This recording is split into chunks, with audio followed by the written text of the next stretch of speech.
ਅਫਗਾਨਿਸਤਾਨ ਦੇ ਨਾਲ ਜਿਹੜੇ ਸਾਡੇ ਤਾਲੁਕਾਤ ਨੇ ਇਹਨਾਂ ਦੇ ਹਵਾਲੇ ਨਾਲ ਸਾਡਾ ਜਿਹੜਾ ਮੁਸਤਕਬਲ ਹੈ ਉਹ ਕੀ ਨਜ਼ਰ ਆ ਰਿਹਾ ਤੁਹਾਨੂੰ? ਦੇਖੋ, ਤੁਸੀਂ ਜਦ ਕਿਸੇ ਨੂੰ ਕਿਸੇ ਕੋਲੋਂ ਸਵਾਲ ਪੁੱਛਦੇ ਹੋ ਤਾਂ ਜਵਾਬ ਦਿੰਦਾ ਹੈ। ਹੁਣ ਅਸੀਂ ਸਵਾਲ ਕਿਹਾ ਕਿ ਤੁਸੀਂ ਸਾਡੇ ਨਾਲ ਹੋ ਜਾਂ ਨਹੀਂ, ਤਾਂ ਉਹਨੇ ਜਵਾਬ ਤੇ ਦੇ ਦਿੱਤਾ ਨਾ। ਉਹਨੇ ਇੱਕ ਦਫਾ ਜਵਾਬ ਨਹੀਂ ਦਿੱਤਾ, ਉਹਨੇ 4 ਦਫਾ ਜਵਾਬ ਦਿੱਤਾ ਕਿ ਅਸੀਂ ਤੁਹਾਡੇ ਨਾਲ ਨਹੀਂ ਹੈਗੇ ਜੀ, ਅਸੀਂ ਇੰਡੀਆ ਦੇ ਨਾਲ ਲੱਗੇ ਹਾਂ, ਅਸੀਂ ਇਜ਼ਰਾਈਲ ਦੇ ਨਾਲ ਲੱਗੇ ਹਾਂ। ਦੇ ਵੈਂਟ ਟੂ ਇੰਡੀਆ। ਮੈਨੂੰ ਕੋਈ ਇਸ ਦੇ ਉੱਤੇ ਐਪਰੀਹੈਂਸ਼ਨ ਨਹੀਂ ਕਿ ਵਾਈ ਡਿਡ ਦੇ ਗੋ ਟੂ ਇੰਡੀਆ। ਠੀਕ ਹੈ, ਹਰ ਮੁਲਕ ਦਾ ਆਪਣਾ ਕੰਮ ਹੁੰਦਾ ਹੈ, ਆਪਣੇ ਪਾਲਿਸੀਜ਼ ਹੁੰਦੀਆਂ ਕਰਨ, ਲੇਕਿਨ ਪਾਕਿਸਤਾਨ ਨੇ ਅਫਗਾਨਿਸਤਾਨ ਦੇ ਅੰਦਰ ਉੱਤੇ ਆਸਾਨ ਬੜਾ ਕੀਤਾ। ਉਹ ਜ਼ਰੂਰ ਜਾਣ ਇੰਡੀਆ, ਪਰ ਇੰਡੀਆ ਦੇ ਤਾਲੁਕਾਤ ਓਨਲੀ ਅਫਗਾਨ ਇੰਡੀਆ ਦੇ ਤਾਲੁਕਾਤ ਦੀ ਹੈਸੀਅਤ ਦੇ ਨਾਲ ਹੋਣੇ ਚਾਹੀਦੇ। ਦੇ should not be for anti Pakistan activity.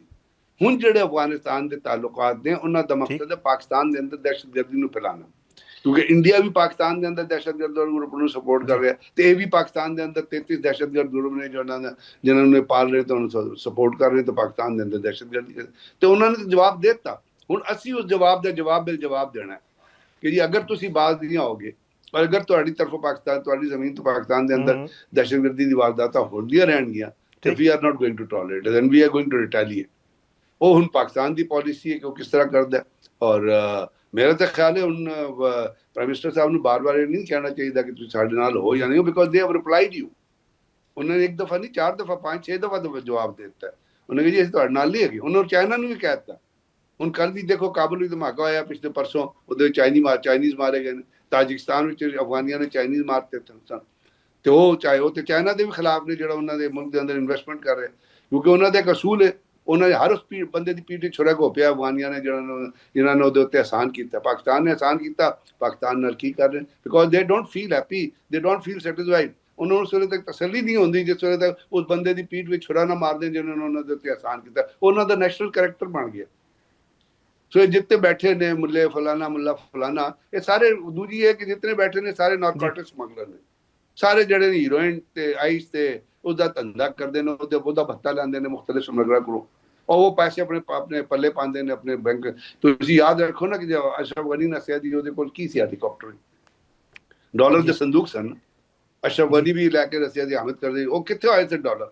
ਉਹੀ ਸਨ ਜਿਹੜੇ ਅਮਰੀਕਨ ਤੇ ਵਰਲਡ ਬੈਂਕ ਜਿਹੜਾ ਉਹਨਾਂ ਨੂੰ ਇਮਦਾਦ ਦਿੰਦਾ, ਉਹ ਬਜਾਏ ਇਸਕੇ ਕਿ ਆਪਣੇ ਲੋਕਾਂ ਦੇ ਨਾਂ ਨੂੰ ਆਪਣੇ ਅਕਾਊਂਟਾਂ ਵਿੱਚ ਪਾ ਦਿੰਦੇ ਨੇ, ਆਪਣੇ ਘਰ ਵਿੱਚ ਰੱਖਦੇ ਨੇ, ਫਿਰ ਲੈ ਕੇ ਨੱਸ ਜਾਂਦੇ ਨੇ। ਹੁਣ ਇਹ ਵੀ ਇਹੀ ਕਰ ਰਹੇ ਨੇ। ਅਮਰੀਕਾ ਹਰ ਹਫ਼ਤੇ ਉਹਨਾਂ ਨੂੰ ਪੈਸੇ ਦੇ ਦਿੰਦਾ 40 ਮਿਲੀਅਨ ਡਾਲਰ। ਉਹ ਕਿੱਥੇ ਜਾਂਦੇ ਨੇ? ਕੋਈ ਤੁਸੀਂ ਪ੍ਰੋਜੈਕਟ ਦੇਖਿਆ ਪਿਛਲੇ 4 ਸਾਲ ਵਿੱਚ ਅਫਗਾਨਿਸਤਾਨ ਵਿੱਚ ਕੰਪਲੀਟ ਹੋਇਆ ਹੋਏ? ਦੱਸੋ ਮੈਨੂੰ ਕੋਈ ਪੀਪਲ ਰਿਲੇਟਡ ਪ੍ਰੋਜੈਕਟ ਦੱਸ ਦਿਓ। ਕੋਈ ਸਕੂਲ ਬਣਿਆ ਹੋਇਆ, ਕੋਈ ਯੂਨੀਵਰਸਿਟੀ ਬਣੀ ਹੋਏ, ਕੋਈ ਹਸਪਤਾਲ ਬਣਿਆ ਹੋਇਆ, ਕੋਈ ਸੜਕ ਬਣੀ ਹੋਏ, ਕੋਈ ਚਾਈਲਡ ਕੇਅਰ ਸੈਂਟਰ ਬਣਿਆ ਹੋਇਆ? ਕਿੱਥੇ ਗਏ ਨੇ ਉਹ ਪੈਸੇ? ਉਹ ਸਾਰੇ ਇਹਨਾਂ ਨੇ ਵੰਡ ਦਿੱਤੇ ਨੇ ਪੈਸੇ ਆਪਸ। They are corrupt. ਇਹਨਾਂ ਦੇ ਪੈਸੇ ਡਾਲਰ ਦੇ ਹੋਤੇ ਤੇ ਜੁੱਤੇ ਚਾਟਣਗੇ ਤੁਹਾਡੇ ਜਿਨ੍ਹਾਂ ਦੇ ਲੀਡਰ ਨੇ। Afghan people are not like that. ਉਹ ਨਹੀਂ ਚਾਹੁੰਦੇ ਕਿ ਜੀ ਪਾਕਿਸਤਾਨ ਅਫਗਾਨਿਸਤਾਨ ਦੀ ਦੁਸ਼ਮਣੀ ਹੋਏ, ਪਰ ਇਹ ਜਿਹੜੇ ਇਹਨਾਂ ਦੇ ਉੱਤੇ ਟੌਪ ਦੇ, ਕਿਉਂਕਿ ਆ ਕੇ ਇਹ ਬੇਸਿਕਲੀ ਹਿੰਦੂ ਔਰ ਜਿਊਜ਼ ਨਾਲ ਹੁਣ ਮਿਲ ਗਏ ਨੇ। ਉਹਨਾਂ ਨੇ ਇਜ਼ਰਾਈਲ ਤੇ ਇੰਡੀਆ ਦੇ ਨਾਲ ਇਹਨਾਂ ਦਾ ਨੈਕਸਸ ਹੋ ਗਿਆ, ਤੇ ਉਹਨਾਂ ਦੇ ਕੋਲ ਖਾ ਰਹੇ ਨੇ ਪੈਸਾ, ਤੇ ਬਸ ਲੁੱਟ ਰਹੇ ਨੇ, ਤੇ ਬਾਕੀ ਜੋ ਕੁਝ ਹੋ ਰਿਹਾ ਤੁਸੀਂ ਖੁਦ ਹੀ ਵੇਖ ਰਹੇ ਹੋ। ਉਹਨਾਂ ਨੇ ਦੱਸਤਾ we are not with you. ਹੁਣ ਇਹ ਸਾਡੇ ਤੇ ਕਿ ਅਸੀਂ ਕੀ ਪਾਲਿਸੀ ਬਣਾਉਣੀ ਆ ਔਰ ਕਿਸ ਤਰ੍ਹਾਂ ਮੁਸਤਕਬਲ ਉਹਨਾਂ ਦੇ ਨਾਲ ਹੈਂਡਲ ਕਰਨੀ। ਹੁਣ ਸਰ ਮੈਂ ਜ਼ਰਾ ਪੁਲਿਸ ਅਕੈਡਮੀ ਵਾਲੇ ਦੌਰੇ ਵਾਲੇ ਪਾਸੇ ਆਵਾਂਗਾ। ਫੀਲਡ ਮਾਰਸ਼ਲ ਸਾਹਿਬ ਨੇ ਦੌਰਾ ਕੀਤਾ ਔਰ ਉਹਨਾਂ ਨੇ ਉੱਥੇ ਜਿਹੜਾ ਪੁਲਿਸ ਦੇ ਅਫਸਰਾਂ ਨਾਲ, ਨੌਜਵਾਨਾਂ ਨਾਲ ਗੱਲਬਾਤ ਵੀ ਕੀਤੀ, ਤੇ ਇਹ ਵੀ ਸਾਨੂੰ ਪਤਾ ਹੈ ਕਿ ਜਿਹੜੀ ਸਾਡੀ ਫੌਜ ਹੈ ਉਹਦੇ ਸਲਾਹੀਅਤਾਂ ਨੂੰ ਪੂਰੀ ਦੁਨੀਆ ਹੁਣ ਮੰਨ ਚੁੱਕੀ ਹੈ ਔਰ ਉਹਦਾ ਇਤਰਾਫ ਵੀ ਕਰ ਰਹੀ ਹੈ, ਸਾਹਮਣੇ ਨਜ਼ਰ ਆ ਰਿਹਾ ਹੈ।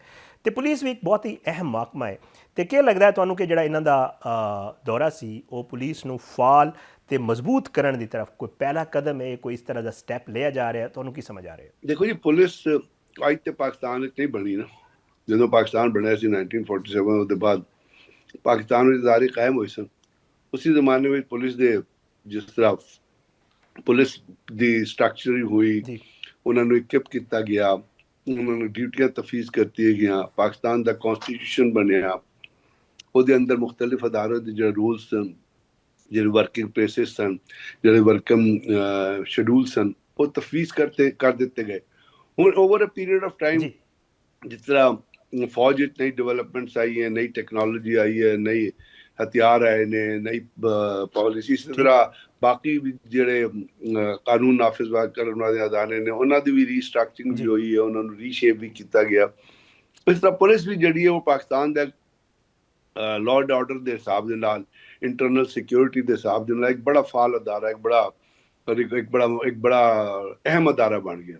ਹੁਣ ਉਹਦਾ ਪੁਲਿਸ ਦਾ ਕੰਮ ਜਿਹੜਾ ਹੈ ਹੂੰ ਉਹ ਕੀ ਹੈ? ਉਹਦਾ ਕੰਮ ਹੈ ਕਿ ਬੁਨਿਆਦੀ ਤੌਰ ਤੇ ਜਿਹੜਾ ਹੈ ਕਿ ਜੀ ਜਿਹੜਾ ਮੁਲਕ ਦਾ ਲਾਅ ਐਂਡ ਆਰਡਰ ਹੈ, ਔਰ ਜਿਹਦੇ ਵਿੱਚ ਬਹੁਤ ਸਾਰੀਆਂ ਚੀਜ਼ਾਂ ਆ ਜਾਂਦੀਆਂ ਨੇ, ਮਤਲਬ ਹੈ ਕ੍ਰਾਈਮ ਤੋਂ ਲੈ ਕੇ ਨਾਰਮਲ ਚੀਜ਼ਾਂ ਜਿਹੜੀ ਡੇ ਟੂ ਡੇ ਐਕਟੀਵਿਟੀਜ਼ ਵਿੱਚ ਹੋ ਰਹੀਆਂ ਹੁੰਦੀਆਂ ਨੇ, ਉਹ ਵੀ ਪੁਲਿਸ ਦੇ ਦਾਇਰੇ ਇਖਤਿਆਰ ਵਿੱਚ, ਪੁਲਿਸ ਦੇ ਕੰਟਰੋਲ ਵਿੱਚ ਜਾਂਦੀਆਂ, ਜਿਸ ਤਰ੍ਹਾਂ ਲੋਕਾਂ ਦੀ ਮੂਵਮੈਂਟ ਹੈ, ਬਾਕੀ ਜਿਹੜੇ ਵੀ ਮਤਲਬ ਪੈਰਾਮੀਟਰਸ ਨੇ, ਉਹਨਾਂ ਨੂੰ ਤੁਸੀਂ ਸਿਕਿਉਰਿਟੀ ਦੇ ਹਿਸਾਬ ਦੇ ਨਾਲ ਤੇ ਲਾਅ ਆਰਡਰ ਦੇ ਹਿਸਾਬ ਦੇ ਨਾਲ ਜਿਹੜੇ ਪੁਲਿਸਿੰਗ ਦੀ ਜਿਹੜੀ ਪੈਰਾਮੀਟਰ ਜਿਹੜੀ ਡਿਊਟੀਜ਼ ਦੇ, ਉਸ ਦੇ ਹਿਸਾਬ ਨਾਲ ਤੁਸੀਂ ਅਗਰ ਤਫਤੀਸ਼ ਕਰੋਗੇ ਤੇ ਫਿਰ ਬਾਰ-ਬਾਰ ਅਸੀਂ ਇਹ ਕਹਾਂਗੇ ਕਿ ਪੁਲਿਸ ਜਿਹੜੀ ਹੈ ਉਹ ਡਾਇਰੈਕਟਲੀ ਰਿਲੇਟਡ ਹੁੰਦੀ ਹੈ ਆਵਾਮ ਦੇ ਨਾਲ, ਕਿਉਂਕਿ ਆਵਾਮ ਦੇ ਵਿੱਚ ਰਹਿ ਕੇ ਜਿੱਥੇ ਪੁਲਿਸ ਸਟੇਸ਼ਨ ਬਣੇ ਨੇ, ਜਿਤਨੇ ਉਹਨਾਂ ਦੀ ਵਰਕਿੰਗ ਹੈ, ਜਿਹੜੀ ਉਹਨਾਂ ਦੀ ਡਿਪਲੋਇਮੈਂਟ ਹੈ, ਹੁਣ ਪੁਲਿਸ ਦੇ ਡਿਫਰੈਂਟ ਡਿਪਾਰਟਮੈਂਟਸ ਦੇ ਤੁਸੀਂ ਵੇਖਿਆ ਸੀ, ਉਹਦੇ ਵਿੱਚ ਦੇਖੋ ਨਾਰਮਲ ਪੁਲਿਸਿੰਗ ਵੀ ਆ ਜਾਂਦੀ ਹੈ,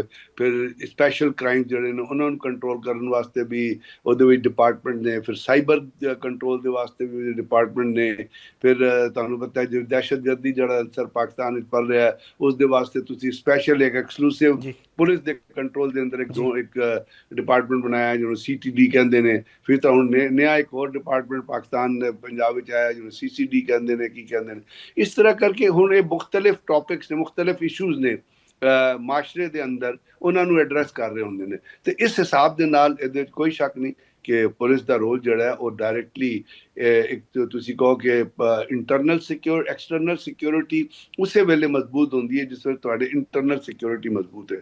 ਯਾਨੀ ਕਹਿੰਦੇ ਨੇ ਨਾ, ਤੁਹਾਡੀ ਸੈਕੰਡ ਲਾਈਨ ਆਫ ਡਿਫੈਂਸ ਅਗਰ ਮਜ਼ਬੂਤ ਹੈ ਤਾਂ ਫਸਟ ਲਾਈਨ ਆਫ ਡਿਫੈਂਸ ਜਿਹੜੀ ਹੈ ਉਹ ਹਮੇਸ਼ਾ ਪਰਫਾਰਮ ਕਰਦੀ ਹੈ। ਤੇ ਇਸ ਹੈਸੀਅਤ ਦੇ ਨਾਲ ਨੈਸ਼ਨਲ ਪੁਲਿਸ ਅਕੈਡਮੀ ਜੋ ਕੁਝ ਕਿਹਾ ਗਿਆ ਹੈ, ਉਹੀ ਚੀਜ਼ ਹੈ ਜਿਹੜੀ ਕਨਸਟੀਟਿਊਸ਼ਨ ਦੇ ਜਿਹੜੀ ਦਿੱਤੀਆਂ ਹੋਈਆਂ ਨੇ। ਔਰ ਜਿਸ ਤਰ੍ਹਾਂ ਤੁਸੀਂ ਆਪਣਾ ਆਰਮੀ ਚੀਫ ਦੇ ਜਿਹੜੇ ਖਿਤਾਬ ਦੀ ਤਰਫ ਰੈਫਰ ਕਰ ਰਹੇ ਹੋ, ਤਾਂ ਉਹਦੇ 'ਚ ਉਹਨਾਂ ਨੇ ਇਹ ਵੀ ਕਿਹਾ ਕਿ ਜੀ it should be a friendly police, it should ਇੱਕ ਉਹ ਪੁਲਿਸ ਹੋਣੀ ਚਾਹੀਦੀ ਹੈ ਜਿਹੜੀ ਆਵਾਮ ਦੀ ਦੋਸਤ ਹੋਵੇ, ਆਵਾਮ ਦੀ ਮਦਦ ਕਰੇ। ਬਿਕੋਜ਼ ਅਗਰ ਤੁਸੀਂ ਬਾਹਰ ਜਾਓ ਨਾ, ਮਾਡਰਨ ਮਮਾਲਿਕ ਜਾਓ, ਜਿਤਨੇ ਵੀ ਕੰਟਰੀਜ਼ ਨੇ, ਉਹਦੇ ਵਿੱਚ ਪੁਲਿਸ ਜਿਹੜੀ ਹੁੰਦੀ ਉਹ ਆਵਾਮ ਦੀ ਅਸਿਸਟੈਂਸ ਦੇ ਵਾਸਤੇ ਹੁੰਦੀ ਹੈ, ਉਹਨਾਂ ਦੀ ਮਦਦ ਦੇ ਵਾਸਤੇ ਹੁੰਦੀ ਹੈ। ਉਹ ਜਿੱਥੇ ਕ੍ਰਾਈਮ ਕੰਟਰੋਲ ਹੈ ਉਹ ਇੱਕ ਅਦਰ ਫੇਜ਼ ਹੈ, but normal day to day activities, because ਲੋਕਾਂ ਨੂੰ ਬਹੁਤ ਸਾਰੇ ਕੰਮ ਪੁਲਿਸ ਵਿੱਚ ਪੈਂਦੇ ਨੇ। ਤੁਸੀਂ ਈਵਨ ਕਰੈਕਟਰ ਸਰਟੀਫਿਕੇਟ ਲੈਣਾ ਹੈ ਤੁਸੀਂ ਪੁਲਿਸ ਦੇ ਕੋਲ ਜਾਣਾ, ਤੁਸੀਂ ਲਾਇਸੈਂਸ ਬਣਾਉਣਾ ਤੁਸੀਂ ਪੁਲਿਸ ਦੇ ਕੋਲ ਜਾਣਾ, ਤੁਸੀਂ ਹੋਰ ਬਹੁਤ ਸਾਰੀ ਪ੍ਰਾਪਰਟੀ ਦੀ ਚੀਜ਼ਾਂ ਲੈਣੀਆਂ ਨੇ ਉਹਦੇ ਵਿੱਚ ਆਦੇ। ਜੈਸੇ ਹੁਣ ਤੁਸੀਂ ਵੇਖਦੇ ਹੋ ਕਿ ਬਹੁਤ ਸਾਰੀ ਪੰਜਾਬ ਦੇ ਵਿੱਚ ਜਿਹੜੇ ਖਿਦਮਤ ਮਰਕਜ਼ ਕਾਇਮ ਕੀਤੇ ਗਏ ਨੇ, ਜਿੱਥੇ ਜਾ ਕੇ ਤੁਸੀਂ ਲਾਇਸੈਂਸ ਲੈ ਸਕਦੇ ਹੋ, ਤੁਸੀਂ ਡਿਫਰੈਂਟ ਡਾਕੂਮੈਂਟਸ ਲੈ ਸਕਦੇ ਹੋ, ਅਟੈਸਟ ਕਰਾ ਸਕਦੇ ਹੋ। ਤੇ ਇਹਦੇ ਵਿੱਚ ਜ਼ਰੂਰਤ ਸਮਝਦੀ ਹੈ ਜਿਸ ਚੀਜ਼ ਤੇ ਉਹਨਾਂ ਨੇ ਜ਼ੋਰ ਦਿੱਤਾ, ਮੈਂ ਉਹੀ ਚੀਜ਼ ਤੁਹਾਨੂੰ ਹਾਈਲਾਈਟ ਕਰਾਂਗਾ